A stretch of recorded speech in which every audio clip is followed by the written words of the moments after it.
everyone, welcome back to my channel. In today's video we are continuing our Christmas card series for 2024, and you will have seen some of these products before. In last week's video I used this same nesting portrait arches die from Waffle Flower, and I also used the same, what is it called, holiday fresh air holiday tree set from Simon. So today we're using these products a little bit differently. I like to try to get as much bang for my buck as I can, and so I wanted to make a shaped card base. So what I did is I took this largest arch die and I made some A2 size card bases out of, this is all cardstock I get from Cardstock Warehouse. The green is called Racing Green, and I apologize, I don't know the name for the blue. But what I did is I made an A2 size card base. And then I took the largest die, and what I did is I lined up the folded edge of the die, or excuse me, the folded edge of the card to the cut line on the die.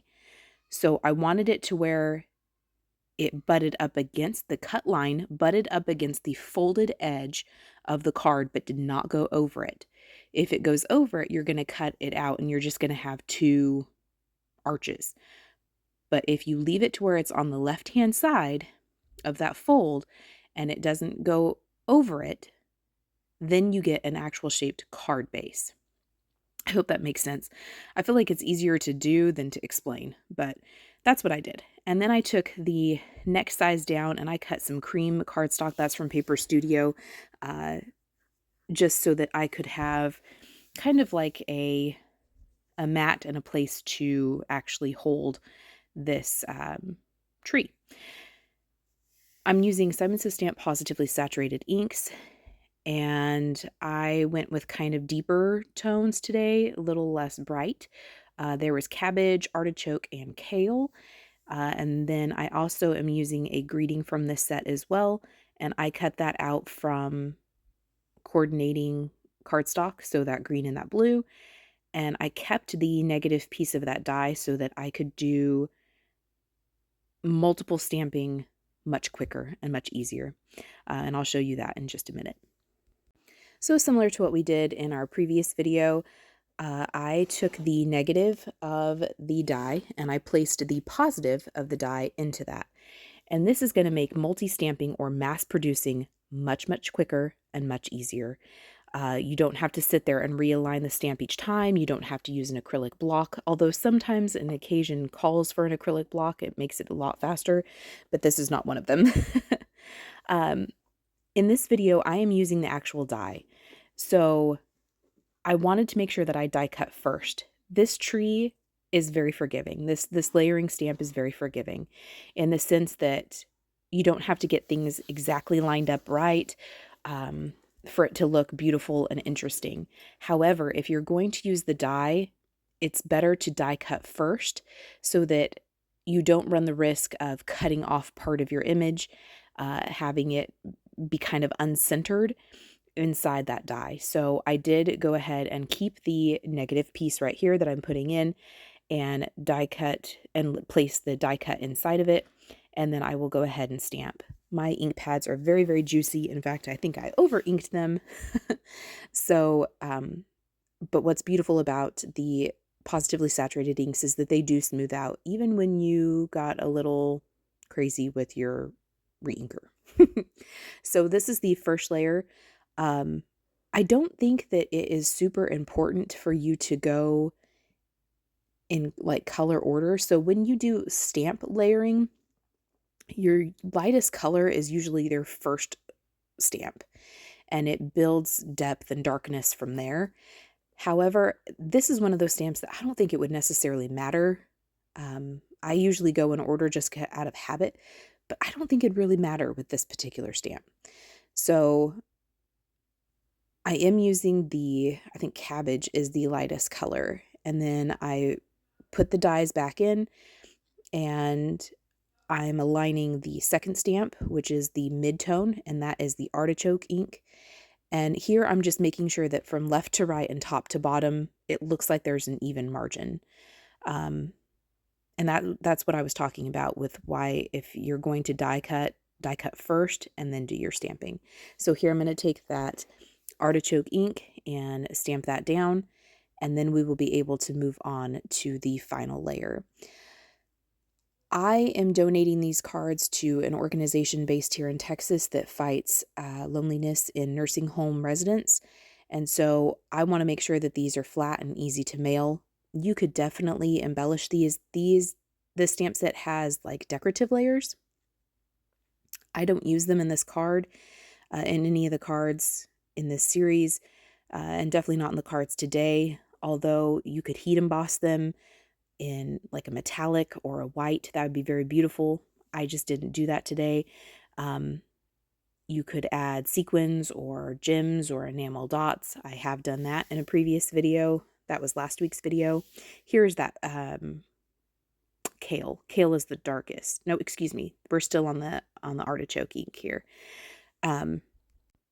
Here is the kale. Here's the darkest ink with its coordinating layer, and that just looks so beautiful. I think Christina Werner is the one that designed this stamp set, and she did a beautiful job. Like always. I mean, are we surprised? It's Christina Werner. Anyway, like I was saying, I'm donating these cards, and so I want them to be very, very flat and very mailable. I don't want these folks to have to pay extra postage, so I am making sure that I'm being mindful of how much dimension and how much weight they are. And of course, the size of the card itself. For the sentiment, I've done the same thing that I did with the tree. I took the negative die cut and placed the positive inside of it. And then I put a piece of clear packaging over the top of this, and then I stamped it down.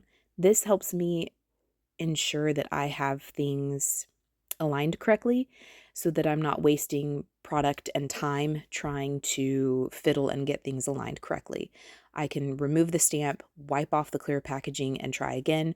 Or if I'm pleased with how it's looking, I can go ahead and do whatever stamping I need to do. This is the Simon Says Stamp embossing powder tool, and I really do like it. It's very fluffy. I think the powder works very well. I've been pleased with it so far. I'm using VERSAMARK ink and some Princess Gold embossing powder from Ranger to do my heat embossing today. I thought the gold would be very beautiful with these very deep, rich jewel tones that we're using. And I'm just using a pair of tweezers to kind of pry that die cut out, and then I'm going to sprinkle that gold embossing powder on. I'm going to do all of this at one time. I'm going to do all of my stamping for my sentiment at one time and do all of my embossing and actually setting of the embossing powder at one time. That is one thing that helps speed along the process when you are mass producing or doing multiples of something. That helps speed the process along and make it go much quicker when you do all of the same step at one time. So every time I try to remember to apply my anti-static powder tool, I stamp down the sentiment twice with VERSAMARK ink and then sprinkle on gold embossing powder. And then I will heat set all of these at the same time. I have discovered through trial and error that I get much better heat embossing results when I heat set from the back. I do try to let my heat gun heat up for quite some time just so that I can prevent some warping, but I have discovered that I get much better results when I heat emboss from the rear or from the back of the cardstock instead of putting the heat directly onto the powder. Here, some of that anti-static powder is kind of sticking around. I'm taking just a Swiffer cloth and rubbing that over that. And then if there's some that's being kind of stubborn, I either run my hand over it, or you can take a white eraser and gently rub across it, and that will typically remove the rest of the powder that's there. I'm going to do that for all of my sentiments here, and then we're ready to kind of get things all assembled. First things first, I'm going to take our shaped card base and make sure that I'm not gluing it to the back or to the wrong side.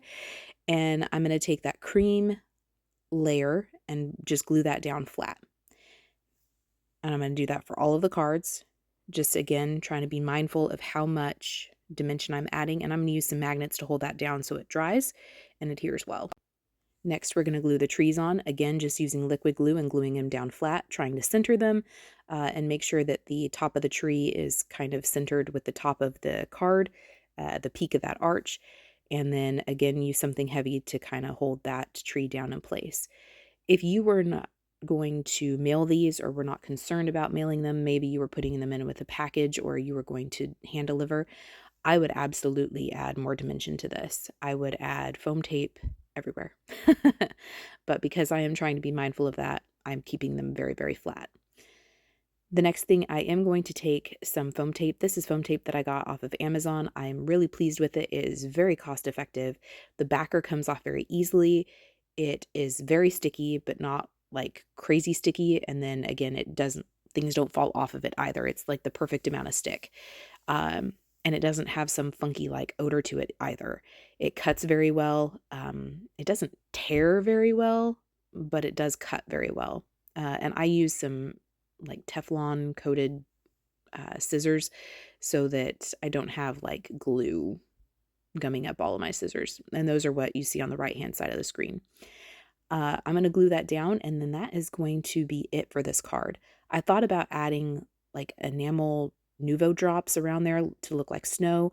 I could have not heat embossed. I could have stamped something on that layering arch. I could have done some ink blending. I could have done several things just to kind of jazz that up. I did go back and add another one of those cream arches inside just because that cardstock is so dark. You would have to use a special pen to write on it, and I didn't want them to have to fool with that. So that is it for me. I hope that you enjoyed and felt inspired, and I hope that if you have missed any of the other cards in this series that you'll go back and check them out, and you will stick with me through the end of the series. I appreciate your time, and we will see you next time. Bye!